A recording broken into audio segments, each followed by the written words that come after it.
भैया वोट चोरी पे क्या कहना चाहेंगे आप? वोट चोरी पे आपको समझना है। देखिए वोट, आप ऐसे समझिए इसको, हम आसान तरीके से आपको समझाते हैं।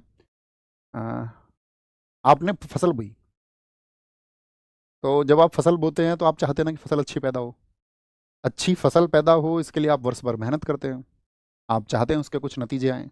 अब उसके जो नतीजे आने हैं, अब आपका जो फल है वो, यानी कि जो आपने अनाज पैदा किया उसको कोई लेके भाग जाए, तो यानी कि देखिए लोकतंत्र की सबसे बड़ी शक्ति क्या है? लोकतंत्र की सबसे बड़ी शक्ति है वोट।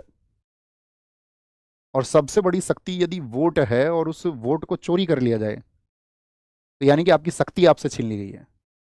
आपको लगता होगा कि बहुत साधारण सी चीज़ है, आप एक चुनाव कर रहे हैं, आप चाहते हैं कि ये अमुक व्यक्ति जीत करके आए और वहां वोट चोरी हो जाए, तो फिर आप क्या कहेंगे? तो आप कहेंगे कि इससे तो जो व्यक्ति अच्छा है और अच्छा कार्य करना चाहता था, जिसने अच्छी योजनाएं प्रस्तुत की थी जनता के सामने, तो कोई फायदा नहीं हुआ फिर तो उनका। तो राहुल गांधी जी ने सवाल उठाए कि भाई आपका यहाँ पर जो है, हम सवाल उठाते हैं आपसे कि आप यहाँ पर जो है एक पाक्षिक रूप से, जैसे कर्नाटक में सवाल उठाए गए, 1 लाख फर्जी वोटर्स, बहुत जगह सवाल उठाए। हालांकि इलेक्शन कमीशन ने अभी उनसे जवाब मांगा है इस बात पर कि भाई इस बात के प्रूफ दो, है ना, उनको उल्टे प्रूफ दो कि यहाँ पर आप जो कह रहे हैं, आप जो आरोप लगा रहे हैं वो सच्चे हैं, तो वो प्रूफ मांगे हैं, आगे वो देंगे डेटा को उसको। ये रहे प्रूफ।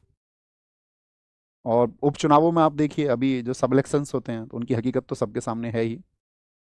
अब जानबूझ के कोई कुछ और चुनाव करे तो वो व्यक्तिगत चुनाव है ना।